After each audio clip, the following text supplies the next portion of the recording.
Voice which calls to me and speaks my name, and do I dream again? For now I find the phantom of the opera is there inside my mind. The voice, an instrument of communication, whether asking someone to pass the salt, singing a baby to sleep, or squealing with joy. My name is Karen Holmes, and I'm a professional actor and vocal coach. I have used my voice for communication in a variety of ways, recording voiceovers for radio and television, on camera in dramas and short films. However, most of my work has been on the stage, performing in musical theatre productions all over the world. Although these performance genres are diverse and require a different approach vocally, they all have one aspect in common. They all rely on the safe and effective use of the vocal mechanism, as without a voice, these pieces of work could not exist. As a vocal coach, I aim to enliven and persuade, to inspire and encourage. It is through my personal practice, the observation and evaluation of my students, and my continued research on the voice that has impacted most on my teaching. My teaching experience has been as diverse as my acting experience. I have taught singing, acting, accent softening, and voice and text on a one-to-one basis and in large groups. I have taught in performing arts academies and in schools.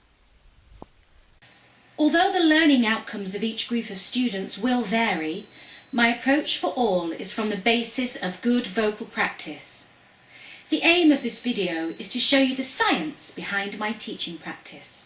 Each individual should be trained to achieve their optimum vocal function. To begin with, it is a process of undoing, with the aim of returning to how our bodies used to be before the stresses and strains of everyday life took hold. A body which is properly aligned is extremely important in the search for an individual's optimum vocal function.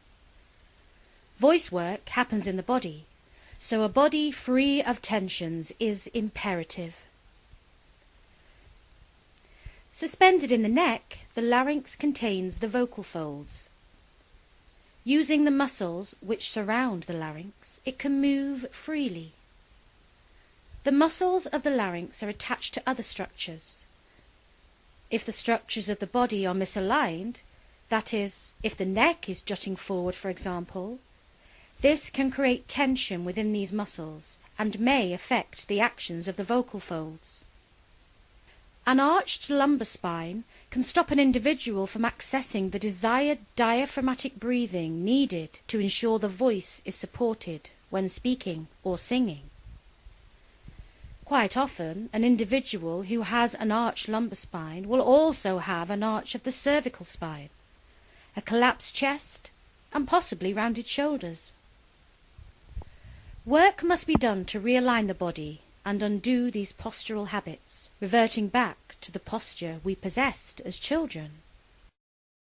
It is only from this neutral postural position that work can commence on other aspects to ensure good vocal practice, such as breath support, resonance, and articulation.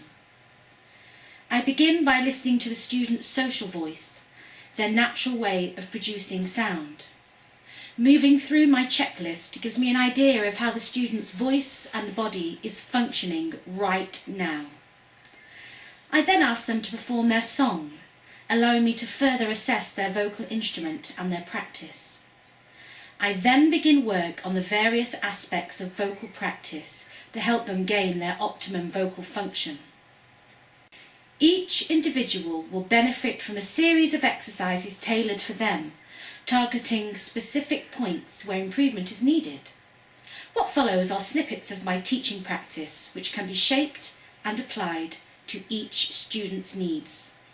So at the point just before you breathe out, after you've breathed in, and imagine it starting, the "h" sound is coming from the flame that's deep down at the bottom of the empty box in your torso.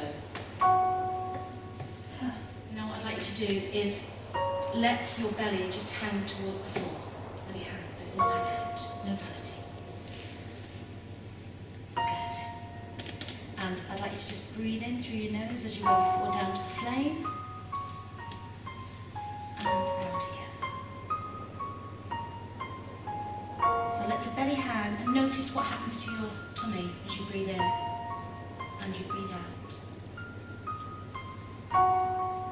This time we can do something to help us find the breath in the body. When we breathe in, I'll show you here, demonstrate. When we breathe in, we can do a little arch at the back, lift the head up. As you breathe in, let the belly hang, and as you breathe out, but don't contract like a dancer, don't contract your abs. Just let your back curve and let your abs just do what they will. So breathe in through your nose, and arch your back, and let your belly hang, and breathe out. Just curling back, but let those abs go, that's it.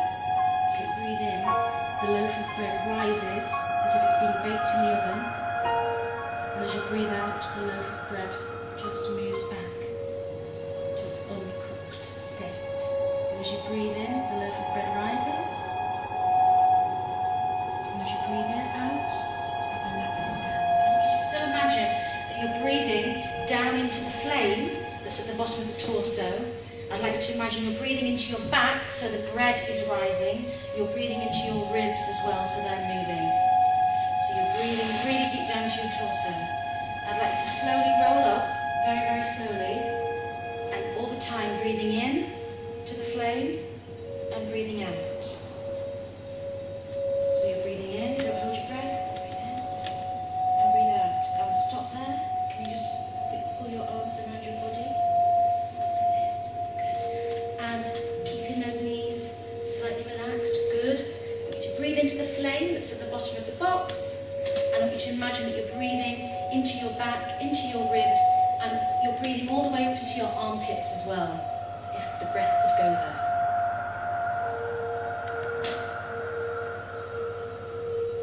So just notice what's happening to your body.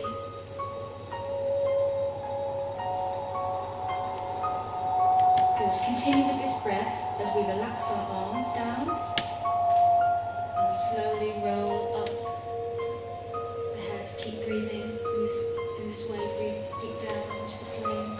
Roll your shoulders back a little bit for me as you come. Keep the knees relaxed. Keep the tummy relaxed. Imagine the head is growing. So just place your hand on your larynx again. And if you think of the yawn, and then say, "Hello, my name is Katie." We're going to isolate the smile. Okay, so I want us to smile. I kind of say it's like smiling with the eyes. Just like you've got a secret to tell. Okay, it's a bit like, and you're smiling, and it's almost smiling with the throat. So a secret to tell in your eyes. Good. Now I'd like us to frown the throat. So think about frowning. Think about tensing the throat without showing it in the face. Can you feel that? And then go back to smiling again. I want us to imagine that we're pushing the main body of the tongue out, starting at the back, and it's undulating forwards, it's like rolling forward. That's it, and hold it there for me. And we're going to 10 seconds, we're going to push the thumbs into the jaw for 10 seconds, okay? Are you ready? It's tough, here we go. 1, 2, 3, 4, keep pressing. 5, don't droop your head forward. 6,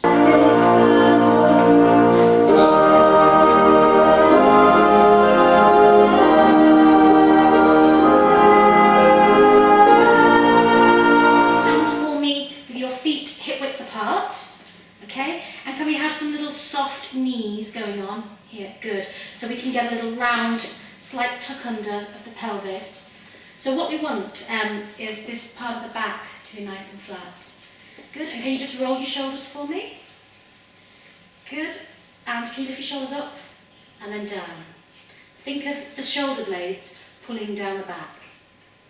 Okay, good, but relax them. It's a very fine line. Good, and let your belly hang out, but don't collapse. Try and stay upright, but let it hang. It's hard to do. So I'm going to place my hand here, so push into my hand with your back, but let your belly go. Good, and shoulders up, and just lift your chin slightly. I'm going to place my fingers behind your head. I want you to push your neck into my fingers. Good, can you feel the work happening in the neck? I want you to keep that when you sing. So all we're going to do is breathe out on a until all your breath is gone. And I want you to just gently push your tummy in towards your spine, but don't use your stomach muscles to pull it in. Just use your hands. So out on a off you go, pushing. Keep the knees soft, shoulders down, and keep going until you've run out of breath. And when you have no breath left, just let your belly relax as you breathe in. Breathe and feel them expand as you breathe in and then out. Good. And I want you to breathe in, and this time I want you to breathe out on a S. But as you breathe in, I want you to let your belly hang as well. So your belly is hanging out when you breathe in, and your ribs are expanding. Lots of breath, less voice. Good. We're going to speech quality. This needs to be present during more of the beginning of the song. So we just need to give it a little bit more body. So this exercise for this, I want to say, uh-oh, uh-oh. Okay, yeah, don't put your head forward, keep your head nice in line, and go, uh-oh, uh-oh, uh-oh, all the way up the scale. Ready? 2, 3, 4. Uh-oh, uh-oh, uh-oh, uh-oh, uh-oh, uh-oh,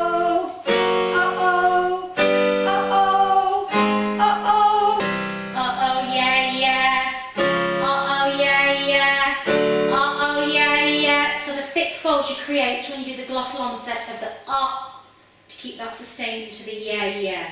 Uh-oh, yeah, yeah. Try and keep the same sound you found on the uh-oh into the yeah. Okay? Here we go. Uh-oh, yeah, yeah. Uh-oh, yeah, yeah. Uh-oh, yeah, yeah. Uh-oh, yeah, yeah. Uh-oh, yeah, yeah. Uh-oh, yeah, yeah. Uh-oh, yeah, yeah. But we're going to change the yeah to be a little bit more like yeah, yeah. So more rounded lips and a longer face instead of yeah, yeah, yeah, yeah. Here. So let's carry on from here. Here we are. Uh-oh, yeah, yeah. Here we go. Uh-oh, yeah, yeah. Uh-oh, yeah, yeah. Uh-oh, yeah, yeah. Uh-oh, yeah, yeah. So now we're going to put that into the song. So what I want you to do is sing I dreamed a dream in yeah, yeah, yeah, yeah, yeah, yeah, yeah, yeah, yeah, yeah, yeah, yeah, yeah, yeah, yeah, yeah, yeah, yeah. So check the posture again. So yeah. Yeah, yeah, yeah, yeah, yeah, yeah, yeah, yeah.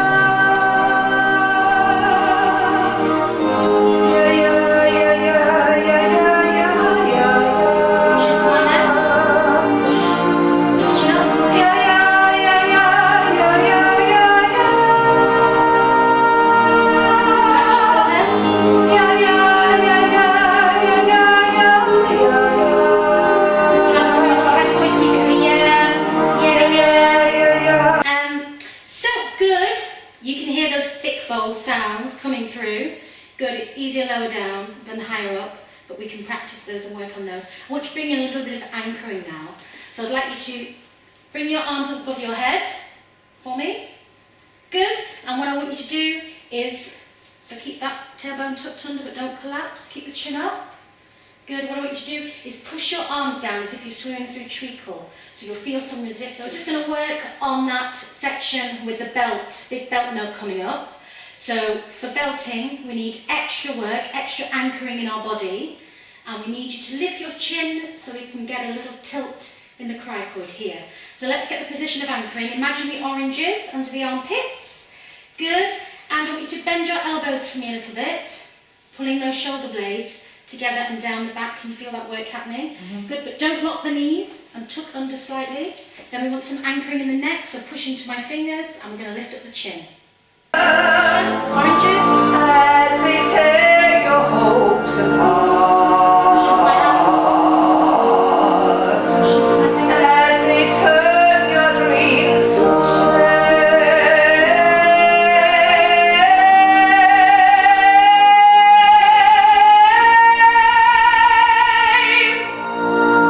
Good. Karen, what do you think is the most important aspect of vocal practice? The most important aspect for me would be a person's postural alignment. It is from this alignment, this correct postural alignment, that all other aspects of good vocal practice can be administered. So we all carry tension in everyday life. How do you feel is the most effective way to release this tension to allow free movement of the voice? The most effective way to release tension, I would say, would be to practice the Alexander technique. These are a series of exercises using conscious thought where you help to realign your body so that it's back to how nature intended it to be. What is the most difficult aspect of managing the voice during performance? During performance, it would be a control of the tensions. We use a lot of tensions to try and communicate what we would like to the audience. So to me it would be controlling those tensions.